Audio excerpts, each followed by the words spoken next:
A medida que va pasando el tiempo durante el gobierno del Imperio Galáctico, cada vez son más importantes el trabajo de los diplomáticos. Ellos son los que buscan y cierran los tratos para poder ayudar a la Alianza Rebelde. Hoy, en las pantallas, la guía de los embajadores.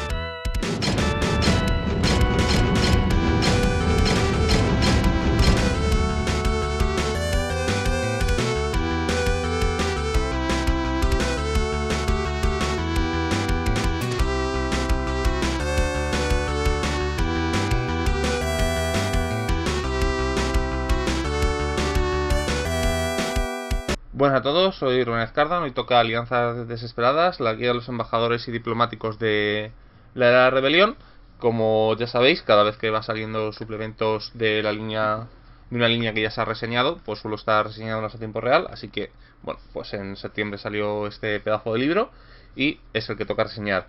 He de decir que si bien es un libro muy interesante porque nos trae a primera línea una clase que quizás es complicada de visualizar en el marco de la rebelión, ¿no? Porque si es verdad que Leia es, pero quizás es una clase al ser menos militar, menos física, su acción quizás sea un poco más extraña en la rebelión. Le parece un poco a lo que pasa con el colono en el filo del imperio. Pero aún así, digamos que es una grandísima clase y el libro es muy bueno, aunque tiene sus fallos. Peca de los fallos de lo que yo llamo profesionales de primera generación, que vienen a ser más o menos hasta la llegada de el libro del colono en el filo del imperio. No sé aquí, porque solo me leí el del soldado y el del comodoro, no los he leído. Y no sé exactamente cómo van en Fuerza y Destino, porque tampoco los he leído, ¿no? Pero bueno, como es clásico en todos los libros de Star Wars, empiezan con esta primera página hablando sobre lo que va el contenido del libro. Yo la verdad creo que es un detallazo. Y a continuación ya pues tenemos el índice. He de decir que todos los libros de la línea de Star Wars de Fantasy Flight Games son extraños, ¿no? Porque son caros en lo que se refiere a precio para el contenido que traen. Entonces uno debe estar bastante seguro que le va a dar uso. Yo es que a los libros de Star Wars les estoy dando un uso bastante extenso en mi campaña y la verdad creo que están bien de precio, pero es verdad que por 96 páginas 30 euros son libros caros. No, haciendo la comparación con la guía de numenera del jugador, que vale 30 euros y le duplica en páginas, pues la verdad puede sonar un poco extraño, ¿no? Pero bueno, no vamos a juzgar el precio, ya siempre lo he dicho, tenemos que juzgar un libro por lo que es y no por lo que hay detrás. O sea, y es lo que hay. Bueno, pues también empezamos con un relato corto, en el que, bueno, pues nos van a hacer una presentación de una pequeña historia. Y a continuación nos van a hablar un poco la introducción de lo que viene a ser el libro, ¿no? Cómo es la política de la rebelión, cómo es la diplomacia en Star Wars, qué papel tienen los diplomáticos en la rebelión, como por ejemplo forjar alianzas, buscar apoyos, propagandísticas, de reclutamiento, de gestión logística, cosas que son muy importantes, pero a lo mejor pues no le damos la importancia cuando tenemos un soldado, ¿no? Un piloto extremadamente experto, ¿no? A veces pues olvidamos estos pequeños elementos tras las líneas. Pero bueno, después tenemos las voces de la revolución. Y una vez que es el primer capítulo, en el que todos estos libros profesionales tienen la misma estructura generalmente. Tenemos un primer capítulo en el que tenemos todas las cuestiones de las reglas para el desarrollo y creación de personaje, un segundo capítulo que tiene que ver equipo y un tercero que viene a ser lo que yo llamo gestión de campañas y personajes, ¿no? Pues bueno, aquí nos van a hablar de un poco cuáles son los trasfondos de los diplomáticos, qué tipo de cosas pueden tener, ¿no?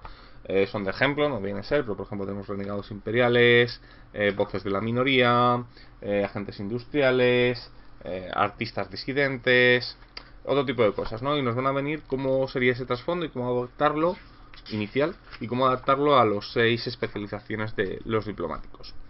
Tenemos la tabla de deberes de diplomático concreta. Ya sabemos, todos los personajes de la Resistencia tienen un deber, lo que se llama el deber o el duty en inglés, y que viene a ser la mecánica de cómo va avanzando en la escala militar de la rebelión.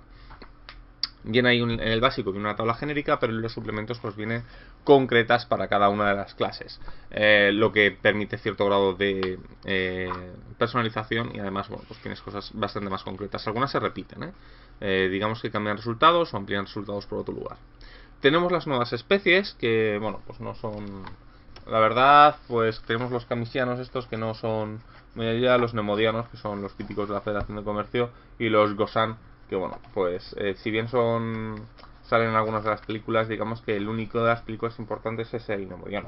El resto, pues bueno. Los Kamasi tienen una cosa extraña, ¿no? Porque son gente que tiene una especie de... Pueden grabar recuerdos, ¿no? Y pueden llegar a compartirlos con gente de su especie, ¿no? O incluso pueden hacer que otros los vislumbres. La verdad es una raza extraña. Yo, la verdad, me sonaba muy poco. Supongo que a lo mejor lo he visto de refilón, no he visto ninguna... No he leído nada de leyendas que tengan importancia, porque no me sonaba especialmente. Después tenemos los nemodianos. Los nemodianos es una raza curiosa, ¿no? Porque fueron los líderes de la Federación de Comercio y en parte los culpables de que el imperio esté gobernando, con lo cual, bueno, digamos que no están muy bien vistos por el resto de especies. Y los Gosan, que bueno, pues es una raza que fue muy importante durante la República y actualmente, pues bueno, se les persigue bastante, ¿no? A continuación tenemos las tres clases, ¿no? Que tenemos son tres clases nuevas para escoger de inicio o desarrollar posteriormente, con todo su árbol de desarrollo, que vendría a ser el asesor, que bueno, básicamente es un tipo que tiene unas capacidades de desacreditar y de negociación bastante importantes. Analista, que le permite ir cogiendo información de varios lugares, ¿no? Y un personaje muy basado en los conocimientos. Y el propagandística, que lo que viene es una especie de persona que se dedica a modificar las opiniones de la gente del grupo, ¿no? La explicación de talentos nuevos, las motivaciones de diplomáticos. Ya sabemos que todos los personajes tienen tres motivaciones, o tienen 4 tablas de motivaciones, 3 que vienen en el básico, y después tienen una de específicas para diplomáticos. Esto se repite en todos los libros. Capacidades distintivas vendrían a ser las 2 capacidades especiales. Si rellenamos un árbol y le dedicamos bastante a un personaje, y además es de la clase, en este caso, diplomático, pues si terminamos un árbol en ciertas categorías, pues tenemos acceso a 2 capacidades especiales. La primera de ellas son habilidades muy poderosas, muchas de ellas muy narrativas. La primera de ellas es solución diplomática, que es que básicamente al principio de un encuentro que se hayan torcido muchas cosas y esté en combate, tú puedes hacer una tirada para convertirlo en algo social. Una así es parlamento, o algo así, básicamente, que le cambias una escena en la que todo está muy jodido por una situación social. Y la perspicacia inigualable, ¿no? Que lo que te permite es conocer el pasado, rumores, detalles, bueno, no, ni siquiera rumores, o sea, cosas ciertas, detalles de personas en la escena, ¿no? Tú llegas a un lugar y dices, haces como una especie de radar social y descubres el pasado y cosas específicas y tal. Más o menos, depende de lo desarrollado que está la rama, de una serie de personas, ¿no? De base son 3. Así que una vez terminado todo esto a cuestión, que viene a ser para la creación de personajes, tenemos el segundo capítulo, que es herramientas de intriga. Me encanta la ilustración, me alucina. La verdad, me parece súper bonita. Para mí es la mejor ilustración del libro, de lejos. Y bueno, tenemos armas nuevas, ¿no? Que vienen a ser, por ejemplo, armas deportivas, armas de bolsillo, armas que son fáciles de ocultar, armas de cuerpo a cuerpo, como armas ceremoniales. Es muy gracioso, ¿no? Porque tienes el arma ceremonial que una de su habilidad especial es que te añade un dado azul cuando intentas convencer a la gente de que te deje pasar a los sitios con ella, porque al fin y al cabo, pues, oye, que es un adorno, que no es realmente un arma, ¿no? Es curioso, ¿no? Todas las armas que vienen en los libros de expansión, al contrario que las que vienen en el libro básico, de hecho son variantes del libro básico. En el libro básico te dicen que las armas tienen variantes de algún marca tal, pero que no van a entrar en detalle. Aquí entran en detalle. Y aparte de estas estadísticas per se, que muchas son muy parecidas, lo que todas tienen es una cosilla especial, ¿no? Por ejemplo, hay un rifle francotirador que te dice que sus balas son más difíciles de conseguir. Tienen sus pequeños detallitos, ¿eh? La verdad, a mí me gusta bastante cómo está determinado, ¿no?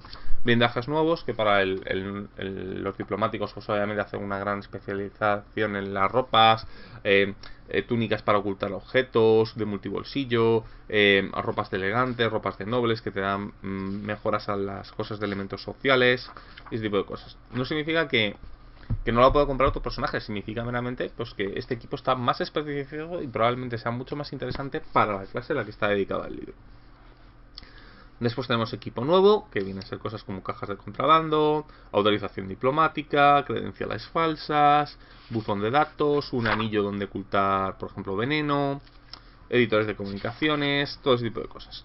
Un capítulo dedicado solo a los roles de protocolo y por qué pueden ser necesarios, y las aventuras que pueden detallar los roles del protocolo, fallos de traducción y otras cosas, porque obviamente si tienes un diplomático a lo mejor quieres darle importancia a los idiomas. Los idiomas en Star Wars realmente no tienen importancia, porque a ti te dicen en Star Wars que todo el mundo entienda a todo el mundo, ¿vale? A menos que la comunicación sea parte importante de la partida. Pues bueno, una vez que tienes diplomáticos, si quieres darle importancia a los roles de protocolo, pues viene un recuadrado diciéndote cómo darle importancia a ese elemento. Bueno, tenemos nuevos vehículos y astronaves, con naves principalmente diplomáticas, yates, naves de lujo, etcétera.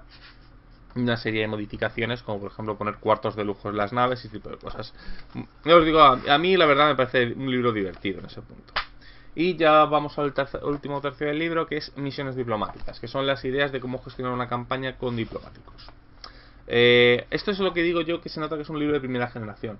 Los libros de primera generación de Star Wars, digamos que este capítulo era un poco soso, ¿no? Porque lo que te hacen es consejos, pildorillas y alguna cosa de cómo gestionar aventuras con este tipo de gente. Los libros de segunda generación, que yo creo que empiezan con que se dan cuenta de que la gente se está quejando de la poca originalidad y empiezan a tener cosas más extrañas, ¿no? Como duelos, cómo gestionar comercio ilegal, cómo hacer pequeñas cosas. Por ejemplo, sé que uno de los libros, creo que es el del Comodoro, viene reglas mejoradas para combates masivos. Yo os digo, o sea, poco a poco le van dando detalle, pero eso son después, cuando la gente se empieza a quejar. Por ejemplo, todo el sistema de creación de objetos, todo el sistema de crafting, viene en uno de los libros, ¿no? Y de los que llamamos segunda generación. Bueno, ya os digo, empieza con cómo integrar personajes diplomáticos, con un montón de ideas para ello.